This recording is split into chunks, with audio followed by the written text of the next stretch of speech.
Ma'am కొంచెం LDL fat పెరిగింది అనగానే చాలా టెన్షన్ పడిపోతుంటారు. వెంటనే డాక్టర్ని కలవాలి, అమ్మో నాకు ఏమైపోతుందో అని చెప్పి హడావిడి చేస్తుంటారు. నిజంగా దాని గురించి అంత భయపడాలంటారా మ్యామ్? యా, ముందు మనం ఎల్డిఎల్ ఫ్యాట్ గురించి మాట్లాడుకునే దానికంటే ముందు అసలు కొలెస్ట్రాల్ అంటే ఏంటి, ఆ కొలెస్ట్రాల్ పేరు చెప్పగానే చాలామంది భయపడిపోతుంటారు. అదేదో చాలా క్లిష్టమైన లేకపోతే వెరీ బ్యాడ్ మెటీరియల్ అన్నట్టుగా బిహేవ్ చేస్తూ ఉంటారు అవగాహన లోపం మూలాన. కొలెస్ట్రాల్ అనేది ఇట్స్ వ్యాక్సీ సబ్స్టెన్స్, ఒక రకమైన కొవ్వు పదార్థం. ఈ కొలెస్ట్రాల్ అనేది మనకి చాలా ఇంపార్టెంట్ అయిన సబ్స్టెన్స్ అన్నమాట. ఎందుకంటే శరీరంలో ఉత్పన్నమయ్యేటటువంటి విటమిన్స్ కానీ అలాగే మనకి కొన్ని రకాలైన హార్మోన్స్ కానీ కణాల చుట్టూ ఉండేటటువంటి సెల్ మెంబ్రెయిన్స్ కానీ వీటన్నిటి ఉత్పత్తిలో కొలెస్ట్రాల్ది ప్రముఖమైన పాత్ర. అండ్ ఈ కొలెస్ట్రాల్ అవసరంలో 80% కొలెస్ట్రాల్ శరీరం తనకి తాను తయారు చేసుకుంటుంది. 20% మాత్రమే మనకి ఆహారం ద్వారా వస్తుంది. కానీ కొన్ని రాంగ్ ఫుడ్స్ తీసుకున్నప్పుడు ఆ శాతం పెరిగే అవకాశం ఉంటుంది. ఈ కొలెస్ట్రాల్ ఏంటంటే శరీరంలోని అన్ని భాగాలకి ట్రాన్స్పోర్ట్ అవ్వడం చాలా ఇంపార్టెంట్. అలా ట్రాన్స్పోర్ట్ అవ్వడానికి since it is not water soluble, నీళ్ళల్లో కరగదు కాబట్టి బ్లడ్లో వెళ్ళాల్సిన అవసరం ఏర్పడుతుంది. అయితే ఈ బ్లడ్లో ట్రాన్స్ఫర్ చేయడానికి కూడా దానికి ఒక రకమైన ప్రోటీన్ అవసరం. ఆ ప్రోటీన్ని వెహికల్గా తీసుకుని బ్లడ్లో ట్రాన్స్పోర్ట్ అవుతుంది. దాన్ని లైపోప్రోటీన్స్ అంటారు. లైపోప్రోటీన్స్ 2 రకాలుగా ఉంటాయి. ఎల్డిఎల్ ప్రోటీన్ ఒకటి, హెచ్డిఎల్ ప్రోటీన్ ఒకటి. ఎల్డిఎల్ అంటే low density lipoprotein, HDL is high density lipoprotein. మరి ఈ ఎల్డిఎల్ని ఎందుకు మనం బ్యాడ్ కొలెస్ట్రాల్ అనుకుంటాము, ఎందుకు దాని పేరు చెప్పి అది కొద్దిగా ఇంక్రీజ్ అయినప్పుడు ఎందుకు భయపడతాం? కారణం చాలా సింపుల్ అమ్మ. లైపోప్రోటీన్ ఏదైతే ఎల్డిఎల్ లో డెన్సిటీ లైపోప్రోటీన్ ఉంటుందో దీని గుణం ఏంటి అంటే కొన్నిసార్లు ఎక్కువగా రక్తంలో దాని మోతాదు ఎక్కువగా ఉన్నప్పుడు కొన్ని పదార్థాలతో కలిసి అది గుండెలో ఉన్నటువంటి రక్తనాళాల్లో plaque formation or plaque formation అవుతుంది. అంటే చిన్న స్కేల్స్ లాగా తయారైపోయి అక్కడ పేరుకుపోతుంది అనమాట. అక్కడ పేరుకోవడం మూలాన అథెరోస్క్లిరోసిస్ అని, కరోనరీ ఆర్టరీ డిజీజ్ అని, స్ట్రోక్ అని ఇలాంటివన్నీ వచ్చేదానికి అవకాశం ఉంటుంది. కాబట్టి ఎల్డిఎల్ అనేది బ్యాడ్ కొలెస్ట్రాల్. అది కనుక మనకి పెరిగినట్లయితే గుండె సంబంధిత వ్యాధులు వచ్చేదానికి చాలా అవకాశం ఉంటుంది. కాబట్టి దాని గురించి తప్పనిసరిగా కేర్ తీసుకోవాల్సిన అవసరం ఉంది. కేర్ తీసుకోవాలి కానీ భయపడాల్సిన అవసరం ఏమీ లేదు. ఎందుకంటే ఇవన్నీ ఆహారం మూలాన వచ్చినవి. ఎల్డిఎల్ అనేది పెరిగింది మన ఆహారం మూలాన వచ్చింది. ఆహారంతోనే సెట్ చేసుకోవచ్చు. దానికి ప్రత్యేకంగా మెడిసిన్ నేను ప్రపోజ్ చేయను. ఎందుకంటే because I'm a therapeutic nutritionist. మేము ఆహారం ద్వారా దాదాపు 80 రకాల జబ్బుల్ని హ్యాండిల్ చేస్తాము, 30 రకాల ఇన్ఫెక్షన్స్ని హ్యాండిల్ చేస్తాము, 12 రకాల క్యాన్సర్స్ని హ్యాండిల్ చేస్తాము, ఇంక్లూడింగ్ అడిక్షన్స్. దాదాపు 15-20 రకాల అడిక్షన్స్, ఫోబియాస్ ఇవన్నీ కూడా మేము ఆహారం ద్వారా హ్యాండిల్ చేస్తాం వితౌట్ మెడిసిన్, వితౌట్ మెడికేషన్. ఎందుకు అంటే నాకున్న ప్రత్యేకత ఏంటి అంటే ఐఎమ్ ఏ సైకోసోమాటిక్ హీలర్ అనమాట. మనిషికి ఉన్న మనసుకి శరీరానికి 2 రకాల రుగ్మతల్ని కూడా ఆహారం ద్వారా మనం సాల్వ్ చేస్తాము. So it is not a problem at all. LDL పెరగడం అస్సలు మంచిది కాదు. పెరిగిందన్న సందర్భంలో ఆహారపు అలవాట్లలో మనకి ఏవి డిఫెక్టివ్ అలవాట్లు ఏమున్నాయి అని చూసుకుని వాటిని సరిదిద్దుకుంటే ఈజీగా తక్కువైపోతుంది. 8 నుంచి 10 వారాల్లో ఈజీగా నార్మల్ లెవెల్కి వచ్చేస్తుంది.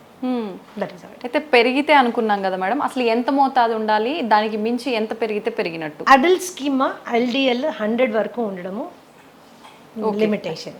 సో 125 to 140 వరకు ఇట్స్ అ వార్నింగ్ సిగ్నల్. మనం జాగ్రత్త తీసుకోవాలి.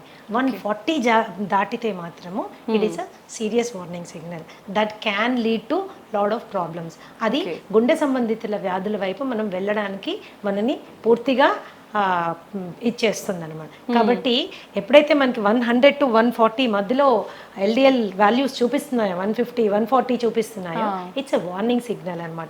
వెంటనే మనము ఆహారపరమైన మార్పులు చేసుకుంటే ఆ లెవెల్ని కిందకి తీసుకొచ్చేసేయచ్చు. అంటే అంత సీరియస్ కండిషన్లో ఉన్నప్పుడు కూడా వితౌట్ మెడికేషన్ ఓన్లీ ఫుడ్ ద్వారానే ట్రీట్ చేయొచ్చు. ఇది 140, 150 అనేది it is a warning signal అమ్మ.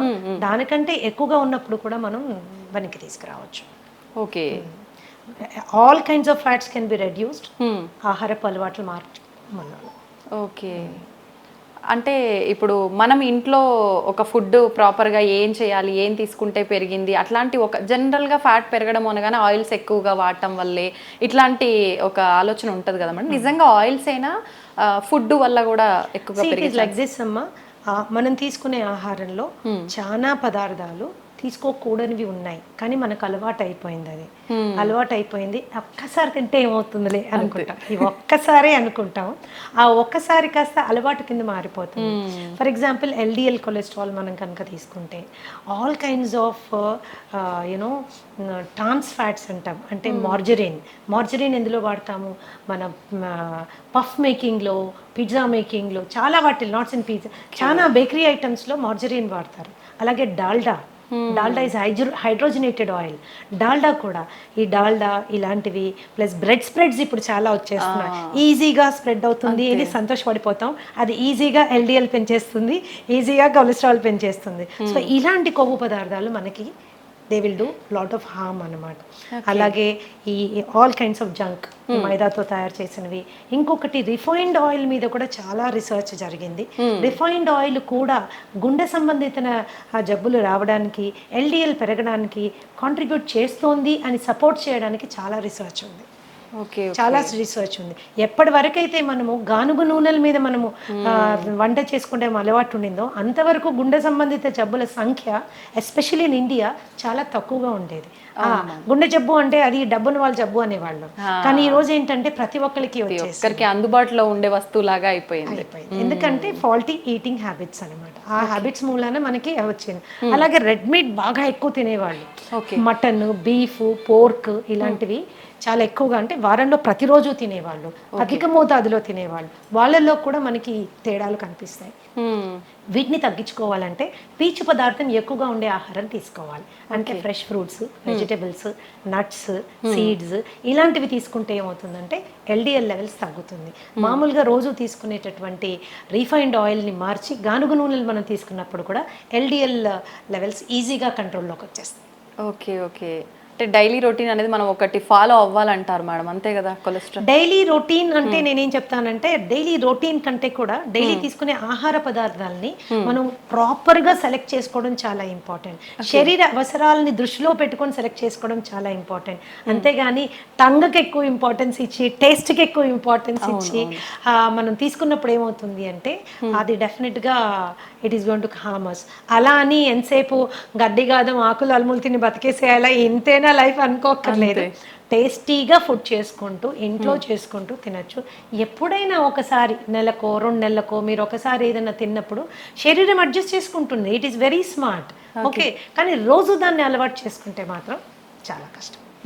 కొన్ని మార్పులు తెచ్చుకోవాలి. ఓకే, అయితే మేడం చెడు కొలెస్ట్రాల్ పెరగకుండా ఉండాలంటే మనం ఫుడ్ ఇలాంటివి తీసుకోవాలి. హెచ్డిఎల్ బ్యాలెన్స్డ్గా ఉండాలి అని అంటే ప్రత్యేకించి ఏమైనా ఫుడ్స్ మెయింటైన్ చేయాలంటారా డైలీ లైఫ్ స్టైల్లో?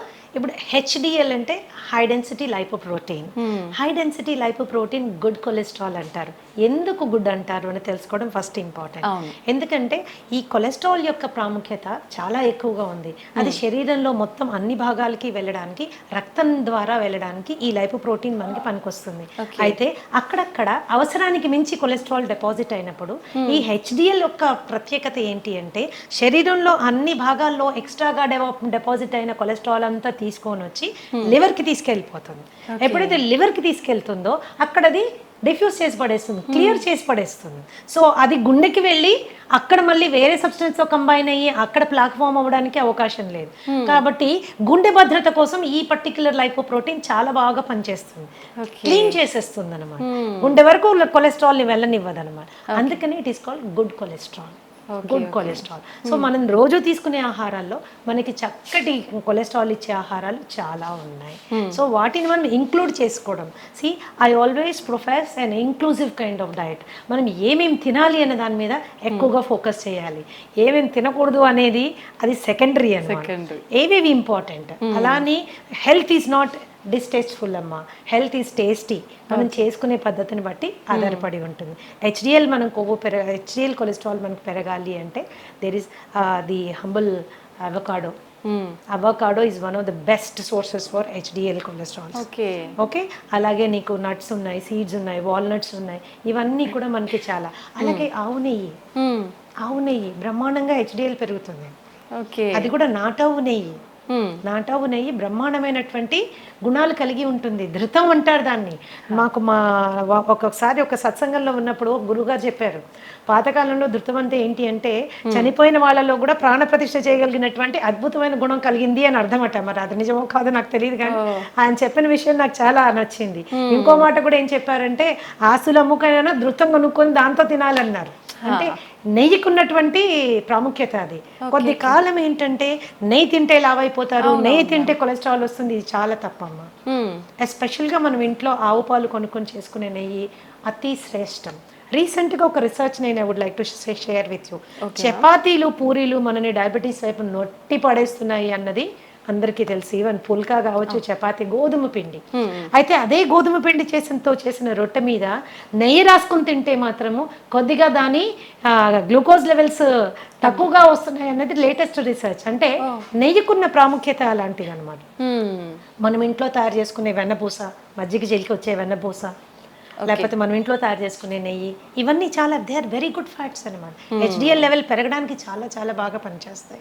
సో ఇట్లా మనము కొద్దిగా అవగాహన పెంచుకుంటే అంత లైఫ్లో పెద్దగా కాంప్రమైజ్ అవ్వాల్సింది ఏమీ లేదు, అంత కాంప్రమైజ్ అవ్వాల్సింది ఏమీ లేదు. చిన్న చేంజెస్ మాత్రమే, చాయిసెస్లో చిన్న చేంజ్ చేసుకోవాలి. ఏది మనకి కావాలి, ఏది మనకి వద్దు, ఈ చిన్న చేంజెస్ చేసుకుంటే కొలెస్ట్రాల్ ఇబ్బందే కాదు అసలు. ఎంత సింపుల్ గా చెప్పేస్తున్నారు. మా అందరికి అది ఒక పెద్ద భూతత్వంలో పెట్టి చూస్తున్నట్టు. అండ్ యాక్చువల్గా ఏంటంటే ఇంకొక రీసెర్చ్ ఏం చెప్తుందంటే, కొద్ది మందిలో ఇన్ సమ్ పీపుల్ ఏమవుతుందంటే కొలెస్ట్రాల్ కి సంబంధించిన మందులు వాడినప్పుడు అది ఏమవుతుందంటే it is leading to increase in blood glucose levels, diabetes పెరిగేదానికి అవకాశం ఉంది అని కొన్ని రీసెర్చ్ చెప్తున్నాయి.